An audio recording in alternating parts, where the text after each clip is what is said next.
नमस्कार,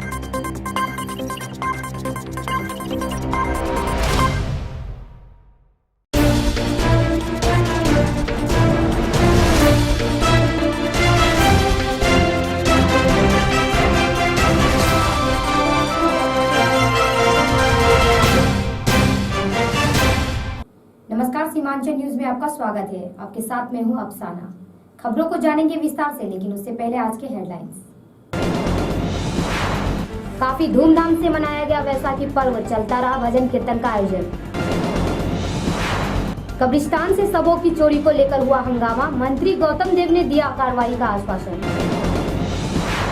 सड़कों की बदहाल अवस्था को लेकर स्थानीय लोगों में आक्रोश, घंटों किया हाईवे जाम।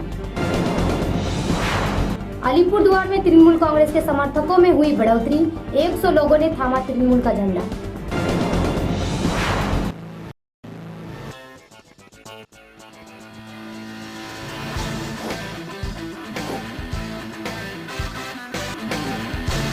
सिलीगुड़ी सेवक रोड स्थित गुरुद्वारा श्री सिंह सभा के 318वां वैशाखी पर्व बड़े ही धूमधाम से मनाया गया। इस अवसर पर पूरे गुरुद्वारा प्रांगण को एक अलौकिक रूप से सजाया गया। वहीं 6 मार्च से अखंड पाठ का आयोजन भी किया गया, जिसका आज सुबह समापन किया गया। भजन कीर्तन के कार्यक्रम में रायपुर छत्तीसगढ़ से आई मनप्रीत कौर ने अपने भजन कीर्तनों से सभी श्रद्धालुओं का मंत्र मुग्ध कर दिया। मैं गुरचरण सिंह गोरा, सिलीगुड़ी गुरुद्वारा प्रबंधक कमेटी का प्रधान हूँ। आज सिलीगुड़ी गुरुद्वारे में बैसाखी का पर्व मनाया गया, जो कि कई दिन पहले से शुरू हुआ। आज दोपहर तक का प्रोग्राम हो चुका है। आज शाम को फिर दीवान सजेगा। बैसाखी का यदि हम की शुरुआत देखें तो हमें 1699 ईस्वी में जाना पड़ता है, जब श्री गुरु गोविंद सिंह जी ने अनंतपुर साहिब में खालसा पंथ की स्थापना की थी। उन्होंने 5 लोगों को सिंह सजाया, उन्हें खालसा बनाया। खालसा का अर्थ होता है खालिस, यानी शुद्ध, प्योर। जो गुरु गोविंद सिंह के खालसा पंथ के अनुयायी हैं, वो विशेष रूप से निशान धारण करते हैं, 5 निशान, जिसमें केस, कंगा, कड़ा, कृपान और कछहरा। ये 5 निशान धारण करने पड़ते हैं। गुरु के मार्ग बताए हुए मार्ग पर चलते हैं। जब खालसा पंथ की स्थापना हुई थी, उस समय देश की जो स्थिति थी, गुरु गोविंद सिंह जी ने एक सेना तैयार की जो जुल्म से लड़ सके, कमज़ोरों की मदद कर सके। खालसा वाहिगुरू जी की फतेह। अज जो विसाखी का पुरब है, ये खालसा पंथ का साजना दिवस है। सो असीं सर्व संगतां नूं, देश विदेश दियां नूं, कोट ब्रह्मंडा दे। आज फूलवाड़ी अंचल स्थित भोला मोड़ इलाका के जोड़ा पकड़ी गांव के लोगों ने एक बेहद शर्मसार घटना के गवाह हुए। इलाके के लोगों ने स्थानीय कब्रिस्तान में देखा कि 6 कब्रों को खोदकर उन कब्रों से शवों की चोरी की जा चुकी है। स्थानीय निवासी मोहम्मद कलाउद्दीन का कहना है कि आज सुबह कब्रिस्तान में 6 कब्र खुला हुआ नजर आया, जिनमें 2 कब्रों से शव गायब है, वहीं 4 शवविहीन शव थे। इस बात की सूचना पुलिस प्रशासन को दी गई है। घटना की खबर मिलते ही उत्तर बंगाल पर्यटन मंत्री गौतम देव एवं पुलिस कमिश्नर सीपी लेप्चा ने घटना स्थल पर पहुंचकर कार्रवाई का आश्वासन दिया। কবরস্থানে আমাদের 6টা কবর তুলে নিয়ে খুঁজে মুর্দাদের বের করে নেওয়া হয়েছে। অর্থাৎ তার মধ্যে থেকে 2টা মুর্দাকে টোটালি ডেড বডি নিয়ে যাওয়া হয়েছে। 4টা মুর্দার মাথাগুলো কেটে নিয়ে তারা নিয়ে চলে গেছে। তো স্বাভাবিকভাবে আমরা জীবনেও এই ধরনের জিনিস দেখি নাই, আর এই ধরনের জিনিস আমাদের এখানে কোনোদিন ঘটেও নাই। কে বা কারা করছে এটা বলতে যদিও আমরা পারি না। আমরা পুলিশ প্রশাসনের কাছে অনুরোধ করছি, বা পুলিশ প্রশাসন এখানে আসছে, ওনারা আশ্বাস দিচ্ছেন যে যেন কোনো প্রকারে আমরা বডি আনার চেষ্টা করছি। ডেমোক্রেসিতে, গণতন্ত্রে মাল্টি পার্টি, মাল্টি রিলিজিয়ান থাকবে। আমাদের ভারতবর্ষ এবং বাংলার সংস্কৃতি হচ্ছে বহু ভাষা, বহু ধর্ম, বহুমত, এবং এখানে হচ্ছে বহুত্ববাদের দেশ। এখানে মাল্টি রিলিজিয়ান, মাল্টি কালচার থাকবে।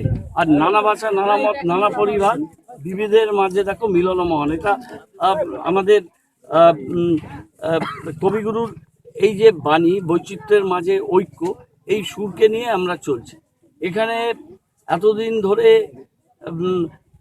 একটি সম্প্রদায়, তারা এখানে তাদের ধর্মীয় আচার অনুযায়ী কবরস্থান হিসেবে এরা রাখে। সেখান থেকে পুরনো 6টা বডির এটা তুলে নিয়েছে। খুব দুঃখিত, আমি মর্মাহত এবং তীব্র ভাষায় নিন্দা করি। দুষ্কৃতীদের ইমিডিয়েট অ্যারেস্ট করতে হবে। এবং যেটা ওরা এখান থেকে তুলে নিয়েছে পুরনো বডি ধ্বংসাবেশ এর সাথে আবেগ জড়িয়ে আছে, ধর্মীয় ভাবেগ জড়িয়ে আছে, সেটাকে ফিরিয়ে নিয়ে আসার জন্য পুলিশ প্রশাসনের সাথে মিটিং করব। সকাল থেকেই আমাদের জনপ্রতিনিধিরা অন্যান্যরা এখানে এসছেন, আমি এসছি। माननीय मुख्यमंत्री ममता बंदोपाध्याय तार साथे हमार सिलीगुड़ी के निकट फारावाड़ी स्थित आदर्शपल्ली इलाका में बीते रात 8 बजे तेज रफ्तार से आ रही एक कार ने एक बाइक चालक को टक्कर मार दिया, जिसके फलस्वरूप बाइक चालक गंभीर रूप से घायल हो गया। घटना के बाद कार चालक कार समेत फरार होने की कोशिश में था, किंतु उत्तेजित स्थानीय लोगों ने गाड़ी को अपने कब्जे में लेकर गाड़ी में आग लगा दिया। वहीं कार चालक को बुरी तरह से पिटाई भी किया। पुलिस प्रशासन के हस्तक्षेप के बाद मामला शांत हुआ।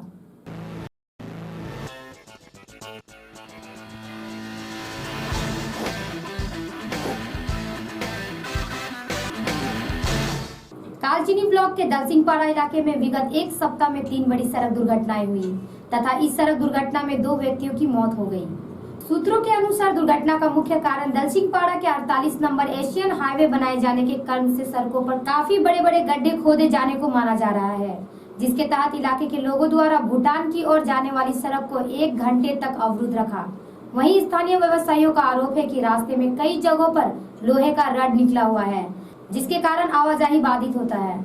गड्ढे को बंद करने के बाद कहे जाने पर भी सड़क निर्माण कार्यकर्ताओं के तरफ से कोई सुनवाई नहीं होता।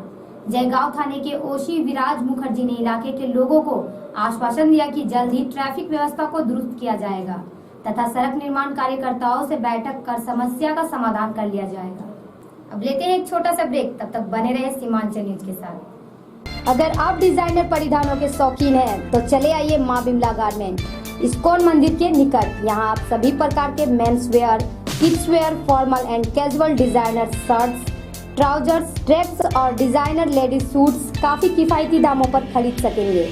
तो फिर देर किस बात की, आज ही चले आइए माँ बिमला गारमेंट, इस्कॉन मंदिर रोड निकट इस्कॉन मंदिर गेट के पास, या फिर संपर्क करें 9832062075 या फिर 7076877799। ब्रेक के बाद एक बार फिर से स्वागत है आपका सीमांचल न्यूज में। आज कालचिनी ब्लॉक के नीमाती चाय बागान इलाके में तृणमूल कार्यकर्ताओं द्वारा एक सभा का आयोजन किया गया, जिसमें आज अन्य पार्टी के लगभग 100 कार्यकर्ताओं ने तृणमूल का झंडा थामकर पार्टी में सम्मिलित हुए। आयोजन की अगुवाई अलीपुरद्वार तृणमूल कांग्रेस के जिला अध्यक्ष मोहन शर्मा कर रहे थे। अब एक नजर देश दुनिया की खबरों पर। आज के लिए मुझे दीजिए इजाजत, नमस्कार।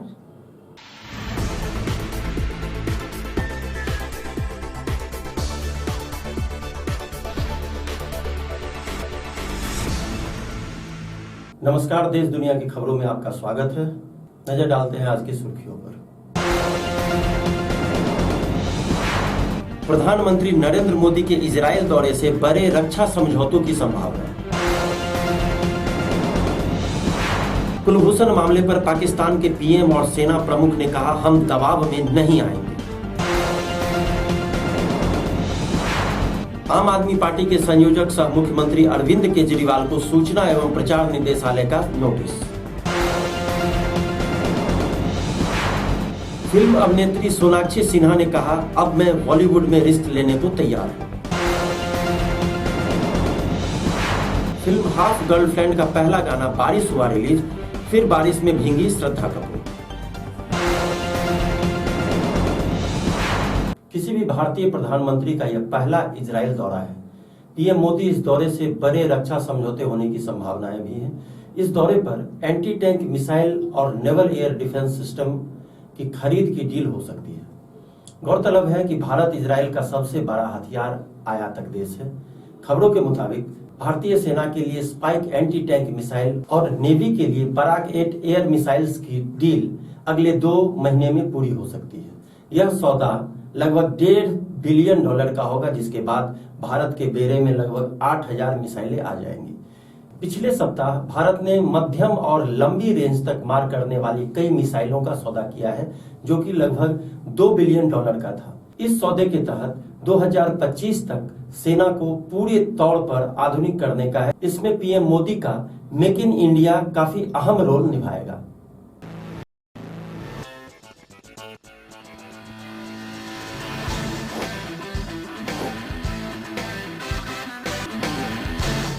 कुलभूषण जाधव के फांसी आदेश को लेकर भारत के सख्त रवैये पर पाकिस्तान ने अपनी प्रतिक्रिया दी है। पाक के प्रधानमंत्री नवाज शरीफ और सेना प्रमुख जनरल कमर जावेद बाजवा ने इस बात पर सहमति जताई कि वो जाधव मामले में किसी भी तरह के दबाव में नहीं आएंगे। जाधव को जासूसी के आरोपों को लेकर मौत की सजा दी गई है। प्राप्त जानकारी के अनुसार सेना प्रमुख जनरल बाजवा नवाज शरीफ से मिले और जाधव के मामले को लेकर प्रधानमंत्री को अपने भरोसे में लिया। वहीं इस मुद्दे पर दोनों ने किसी भी तरह के दबाव में न आने पर सहमति हुई।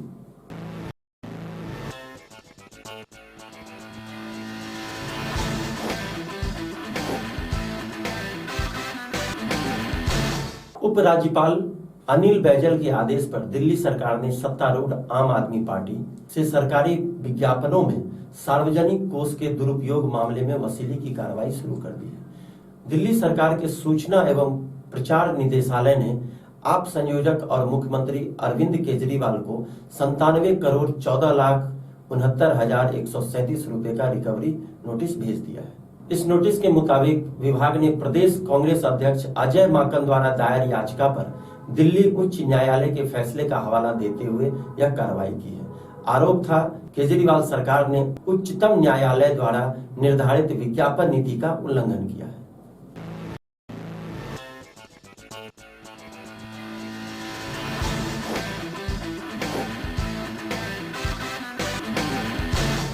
सोनाक्षी सिन्हा की पिछली 2 फिल्में फोर्स 2 और अकीरा बॉक्स ऑफिस पर कुछ खास कमाल नहीं दिखा पाई, लेकिन इससे सोनाक्षी के कॉन्फिडेंस में कुछ खास अंतर नहीं आया है। सोनाक्षी का कहना है कि मैंने बड़े बड़े हीरो के साथ खूब फिल्में कर ली है, अब समय आ गया है कुछ नया करने और रिस्क लेने का। इस समय दर्शक भी हर तरह की फिल्म देख रहे हैं। उन्होंने कहा, सच तो यह है कि अब समय आ गया है कि मैं रिस्क लूं और अलग अलग तरह के फिल्में कर नए नए प्रयोग भी करूं।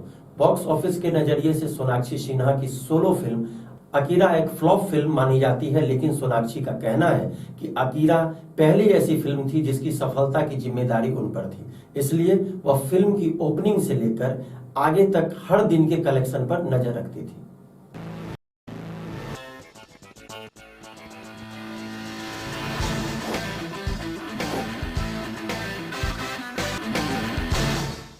लगता है श्रद्धा कपूर को बारिश कुछ ज्यादा ही पसंद है, तभी तो वह हर अपनी फिल्म में बारिश में भीगती और बारिश के बूंदों का मजा लेती नजर आती है। श्रद्धा के साथ ही लगता है डायरेक्टर मोहित सूरी का भी यह सबसे पसंदीदा मौसम है, जो कि उनकी हर फिल्म में नजर आता है। अगर आप इस सब का सबूत चाहते हैं तो फिल्म हाफ गर्लफ्रेंड का बुधवार को रिलीज हुआ पहला गाना आपको इसके बारे में सब कुछ बता देगा। मोहित सूरी द्वारा निर्देशित इस फिल्म में पहले गाने का टाइटल ही बारिश है, जिसमें एक बार फिर श्रद्धा कपूर भीगती हुई नजर आ रही है। इस फिल्म का ट्रेलर 2 दिन पहले ही रिलीज किया गया है। देश दुनिया की खबरों में आज के लिए बस इतना ही। मुझे दीजिए इजाजत। धन्यवाद।